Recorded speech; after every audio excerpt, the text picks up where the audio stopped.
Selamat siang semua.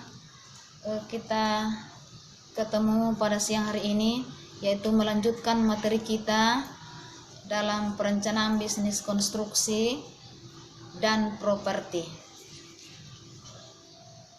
Materi pada siang hari ini yaitu kita tetap dalam sistem blok. Berarti kita melanjutkan mengenai masalah faktor peralatan. Ya, faktor peralatan. Pengendalian biaya merupakan suatu kegiatan yang membutuhkan tingkat efisiensi yang tinggi. Ya, di dalam pekerjaan itu tentunya sangat berpengaruh mengenai masalah tingkat efisiensi biaya yang tinggi. Ya, kalau pekerjaan itu tentunya membutuhkan biaya, menggunakan biaya, berarti kita harus mengetahui dalam pengendaliannya. Kita harus tahu pengendalian biaya tersebut. Jangan sampai kelewatan dalam biaya atau pembiayaan di dalam pekerjaan kita, sehingga dalam pekerjaan tersebut memang sangat berkaitan erat, yaitu masalah biaya peralatan, sehingga kita bahas di atasnya faktor peralatan. Dalam arti di sini membutuhkan beberapa perlengkapan yang menunjang.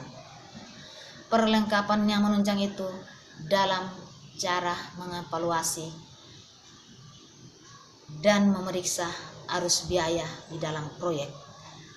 Menurut salah seorang Monika pada tahun 2013 yang lalu, menyatakan bahwa sangat dibutuhkan beberapa hal alat pendukung seperti telepon. Ya, tentunya kalian pahami bahwa tanpa peralatan tentunya tidak bisa ada komunikasi. Seperti kalian pada saat ini, tanpa peralatan seperti ini tentunya kalian, ibu, tidak bisa mengajar seperti sekarang ini, yaitu kita harus menggunakan daring atau luring. Jadi dalam pekerjaan kita itu perlunya salah satu faktor pendukung, yaitu mengenai masalah alat seperti telepon, yaitu fasilitas komputer dan lain-lain sebagainya. Karena zaman sekarang itu adalah zaman IT, tentunya memerlukan komputer. Untuk apa diperlukan semua ini? Tentunya kalian paham bahwa untuk mengetahui hal-hal di luar lokasi kita, untuk mengetahui bagaimana caranya kita untuk bisa dalam persaingan pekerjaan kita sebagai seorang teknik. Kemudian peralatan ini dapat mempermudah, bahkan dapat membantu dalam pengendalian biaya, seperti dijadikan multimedia, sehingga proyek manajer hanya tinggal sebagai navigasi yang mengendalikan alur atau sistem yang telah dirancang. Iya, dalam mempermudah dan membantu pengendalian biaya seperti dijadikan suatu multimedia, ya tentunya sangat berpengaruh tentang pendukung-pendukungnya perlengkapan tersebut dalam suatu alur yang telah kita rencanakan atau yang telah kita rancang bersama. Nah, untuk pencapaian informasi mengenai arus biaya secara lebih cepat, diperlukan suatu alat penunjang komunikasi, yaitu yang dibahas tadi itu masalah komunikasi lewat telepon, komunikasi lewat telepon yaitu WA atau Facebook dan lain-lain sebagainya. Lanjut, kecepatan penerimaan informasi ini banyak berpengaruh terhadap pengendalian biaya. Ya, banyak berpengaruh terhadap pengendalian tentang biaya. Memang di mana-mana itu memang sangat membutuhkan biaya. Kebutuhan biaya di mana-mana kita harus gunakan. Karena jika tanpa alat penunjang komunikasi akan berakibatkan informasi mengenai arus biaya terhambat atau terlambat, maka proses pengendalian biayanya ikut terlambat dan dapat berpengaruh besar pada pelaksanaan proyek. Iya, tanpa pelaksanaan dalam komunikasi, tanpa informasi di dalam komunikasi, tentunya bisa menghambat, bisa menghalangi suatu pekerjaan kita di dalam proyek. Nah, kalau misalkan kita ketinggalan karena ada persaingan saat sekarang, tentunya itu yang rugi tentunya kita semua dalam satu tim teknis dalam organisasi perusahaan. Olehnya itu perlu kita saling memberikan komunikasi antara satu yang lain, baik oleh manajer kita, baik oleh pengawasan, baik oleh perencana, baik oleh pengelola, dan lain-lain sebagainya. Perlu kita memberikan masing-masing kita komunikasi, yang mana komunikasi tersebut untuk melancarkan pekerjaan kita tersebut dalam pekerjaan kita bersama. Berikut kita lanjut tentang faktor organisasi. Faktor organisasi dalam pengendalian biaya secara langsung melibatkan struktur organisasi yang baik. Tanpa organisasi di dalam perusahaan kita, tentunya perencanaan kita tidak akan bisa tercapai. Oleh karena itu, di dalam organisasi tersebut tentunya sangat berpengaruh di dalam pekerjaan kita bersama untuk membentuk suatu tim. Dalam satu tim ini bekerja sama secara keseluruhan untuk bisa bekerja di masing-masing bidang, yaitu bagian perencanaan, bagian pelaksana, bagian pengelola, dan bagian pengawasan. Jadi 4 sub bidang ini itu harus bekerja sama yang baik supaya dalam pekerjaan bisa tercapai mutu dan kualitas yang kita harapkan. Iya kan? Iya, tentunya hal yang begitu kita harapkan. Kemudian kita lanjut, dalam organisasi disusun dan diletakkan dasar-dasar pedoman serta petunjuk kegiatan, jalur pelaporan, pembagian tugas, dan tanggung jawab masing-masing bagian. Ya, dalam pekerjaan kita, dalam dasar pekerjaan kita ada pedoman, petunjuk kegiatan, dan jalur yang kita harus kerjakan sesuai dengan tugas kita masing-masing. Ya, yaitu dalam pembagian tugas ini kita masing-masing bertanggung jawab di masing-masing bagian. Berarti bagian perencana tentunya ada tanggung jawab tersendiri.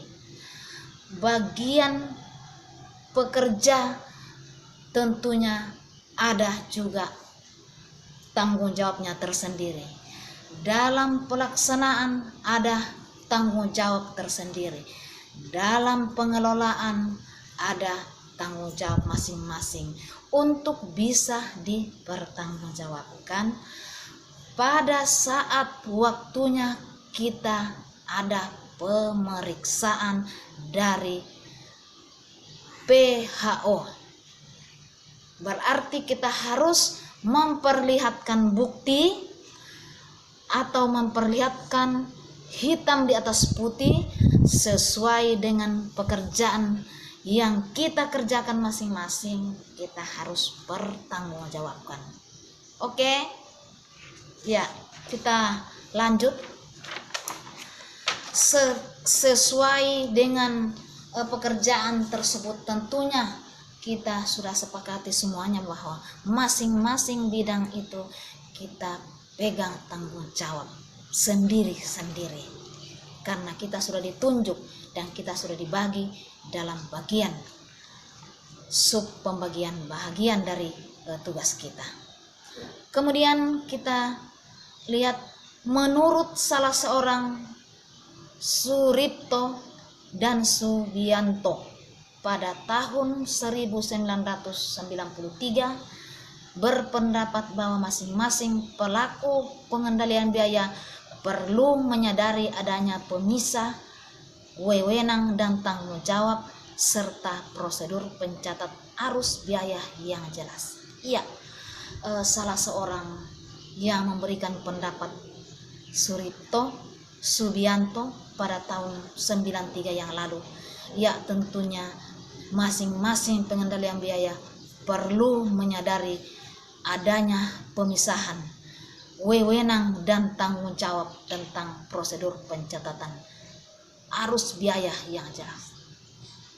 Masing-masing bagian yang kita sudah ditentukan, yang kita sudah dipercayakan oleh manajer, bahwa kalau bagian perencana, kalau bagian pelaksana, kalau bagian pengelola dan pengawasan, tentunya mempunyai catatan masing-masing dalam keperluan biaya, bertanggung jawab dalam pekerjaan masing-masing untuk mengenai pencatatan biaya yang harus kita perlihatkan secara transparan atau terang kepada atasan kita. Terlebih nanti kalau kita pada saat ada pemeriksaan. Berikut, menjadi suatu hal yang penting agar pelaksana pekerjaan tidak kacau dan tercampur aduk antara dengan yang lain. Misalkan, diharapkan bagian administrasinya dan keuangannya mengetahui dengan jelas batasan-batasan tugas serta tanggung jawabnya masing-masing, sehingga tidak akan timbul saling melepas tanggung jawab atau saling menyalahkan mengenai suatu tugas pengelolaan arus biaya yang berakibat mempengaruhi kelancaran dalam pengendalian biaya. Ya, masing-masing pekerjaan ini tentunya diharapkan dalam bagian administrasi.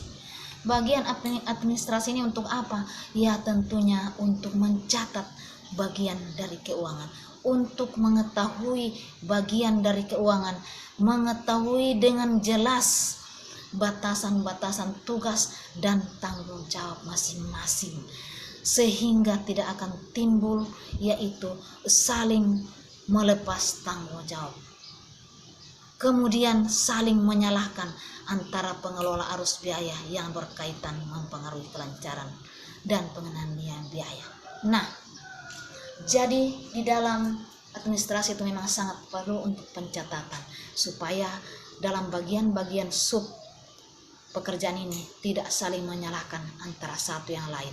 Jangan ada yang mengatakan, bagian pengawasan tadi begitu, bagian pengendali begini, bagian perencana itu lagi, bagian pengelola aduh salah lagi. Jadi harus masing-masing bertanggung jawab. Di dalam administrasi ada semua disiapkan. Oke, kita lanjut mengenai faktor sistem informasi. Ya, faktor sistem informasi manajemen seperti yang dikatakan Gordon pada tahun 1996 adalah suatu sistem manusia garis miring mesin yang terpadu untuk menyajikan informasi guna mendukung operasi manajemen dan pengembalian keputusan.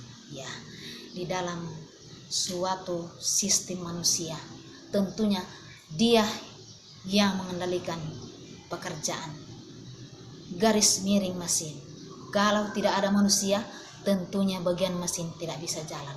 Walaupun ada lengkap komunikasi, alat komunikasi kita, tentunya kalau tidak ada manusia tidak bisa dipergunakan, ya kan? Ya, tentunya tidak bisa dipergunakan. Berikut, Sistem informasi manajemen merupakan suatu alat yang dapat mendukung para pengambil keputusan dalam proses pengambilan keputusan untuk melaksanakan fungsi-fungsi manajemen sehingga tercapai keterpaduan dalam perencanaan dan pengendalian. Sangat diharapkan, yaitu masalah sistem informasi manajemen, yaitu alat yang mendukung para pengambilan suatu keputusan. Kalau dalam manajemen itu berperan tinggi dalam pengambilan keputusan untuk mendukung para pengambil keputusan tersebut, tentunya kita harus melaksanakan yaitu fungsi manajemen sehingga tercapai keterpaduan dalam perencanaan dan pengendalian proyek tersebut. Apabila tidak ada hal tersebut atau tidak ada manajemen tersebut, maka keterpaduan dalam perencanaan tersebut tidak akan mencapai apa yang kita harapkan. Berikut kita lanjut. Suatu sistem informasi sangat bergantung pada laporan sebagai sumber informasi. Tentunya itu sangat berpengaruh tentang informasi laporan sebagai sumber informasi. Kalau tidak ada informasi berarti tidak berguna juga kita punya pekerjaan, tidak berguna juga kita kerja semaksimal mungkin kalau tidak ada informasi. Oleh karena itu, pelaporan dan evaluasi sebaiknya dibuat secara kontinu dengan periode tertentu. Kita harus buat cara tertentu, jangan asal-asal buat, tapi dibuat harus sesuai dengan aturan. Dengan adanya rutinitas tersebut, diharapkan pengendalian biaya akan berjalan dengan baik. Apabila kita laksanakan rutin seperti begitu atau rutinitas tersebut, pasti pengendalian dalam biaya itu, pengendalian dalam proyek tidak bisa berjalan dengan bagus dan baik. Oke, sekian materi dulu kita. Sampai ketemu pertemuan berikutnya. Saya ucapkan salam sehat, jangan lalai dalam menghadapi COVID-19. Selamat sore.